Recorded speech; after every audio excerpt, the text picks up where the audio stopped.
Welcome to Activism Munich. I'm your host, Zain Raza. Thank you for joining us again on our show called Reconstructing Reality, where we will explore a wide range of issues and aim to approach them philosophically. Joining us today from New York is Phil Rockstroh, who is a poet, lyricist, and philosopher. He's also a columnist at Counterpunch and Trebuchet. Thank you for joining us today, Phil. Good to see you. So let's start with two foreign issues in terms of Germany. And these issues are not covered well in the media. For example, in contrast to what happens in Russia or Greece and any other state that where Germany doesn't have aligned interests. So I'll start with The Guardian recently exposed some black sites in Chicago where, according to the report, police detained people as young as 15 without due process and even tortured them. And in another case, the Justice Department recently admitted that African Americans were deliberately discriminated by the police in Ferguson, and they acted as a collection agency aiming to penalize and fine as many people as they can. Your comments on that, Phil? Well, I mean, you're looking at the structure of capitalism. I mean, the origin of the police was to crush union activity. When workers started organizing, that you find there the origin of the police working for the ruling elite to crush the aspirations of workers to live dignified lives. So this is not surprising at all. I mean, that's the job of the police, is to protect the property of the ruling elite. In the United States, for example, we have a false mythos that that we actually respect human rights to begin with. From the very beginning, the so-called founding fathers of the United States, essentially powdered wig, bedecked aristocrats, chose property rights over human rights, including in many cases their own, and across the nation, the so-called right to own human chattel, human beings.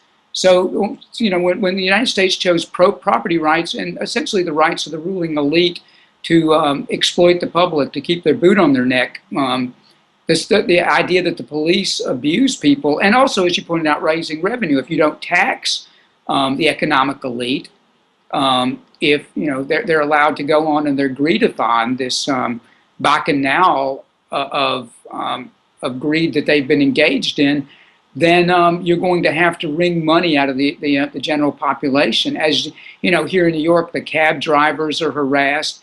They recently has been talk about allowing marijuana to be not legalized, but decriminalized here. And the reason is not because there's any great enlightenment that suddenly came across the leadership of the 5 boroughs. It's because police can write up tickets and a lot of money would be generated for the police department and to essentially run the city. So what you're talking about is the apartheid type harassment that goes on in Ferguson and across the country, and the black sites in Chicago are just business of capitalism as usual. There's no surprise there.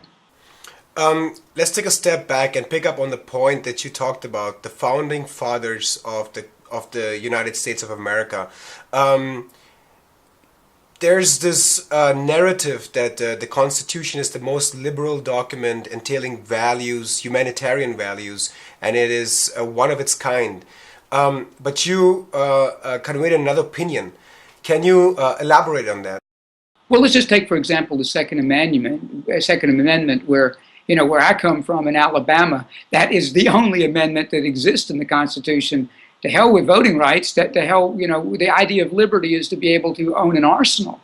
And the reason the Second Amendment exists, for example, was so slave posses could be armed and track down runaway slaves. Also, I don't look like it because I have actually a German mother, but I'm 1/4 Native American, and my father was born on an Indian reservation during the Great Depression.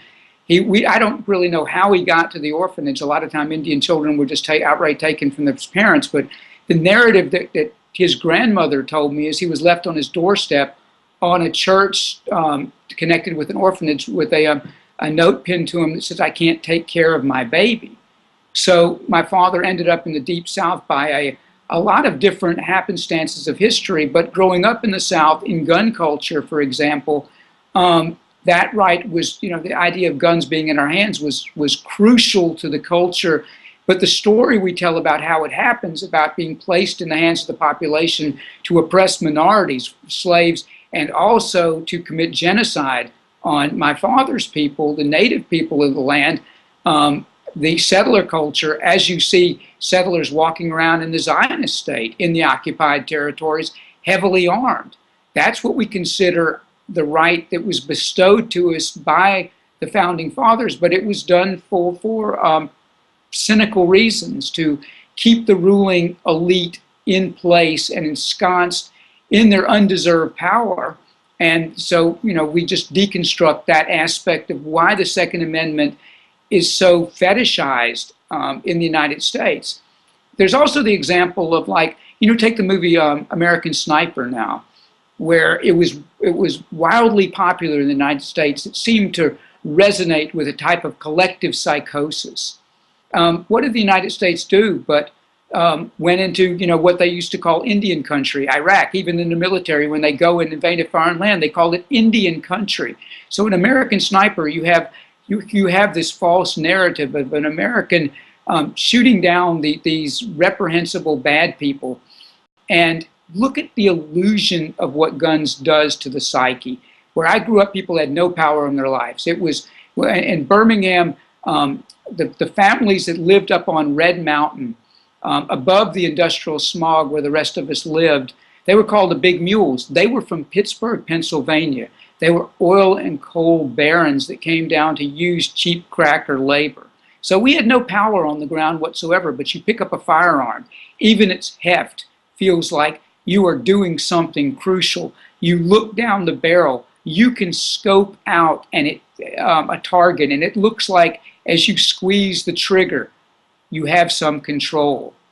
That is the illusion in the American psyche, that firearms, that they not only protect you, but they give you, they mitigate your sense of powerlessness over overwhelming events. So if you go back to, first of all, slave culture in the United States, and how the so-called founding fathers, who were looking out for their own interests, they were terrified that slavery was going to be ended in Britain, so they broke away from Britain. That was another reason, another thing we're never taught in American schools about why we rebelled against Great Britain. So to be human is to grow up in a narrative of collective consensus. And in my opinion, in my philosophy, one has to wake up. Like I woke up from the surroundings in Alabama and Georgia. And as much as I deeply love the land, I am never going to get the stain of red dirt. The dirt, by the way, in Georgia is red. I am never going to get that red clay stain. It goes down and it imbrues my bones. But at the same time, it's imperative that I wake up from the legacy of trauma. I mean, another thing about Georgia, Sherman came through and the first incidents of modern warfare. What happened to Berlin, for example, what happened to German cities, happened in Atlanta. It was razed, it was burned, it was destroyed. That legacy of trauma has reverberated through the generations. As a child, I used to walk back in the woods, and I would find spent artillery from the Civil War was still there. Those ghosts walk among the people there, and they're in my psyche. I hear them howling in the night. And I'm sure in Germany, I can't speak for you, but I'm sure in Germany, those ghosts are still there too.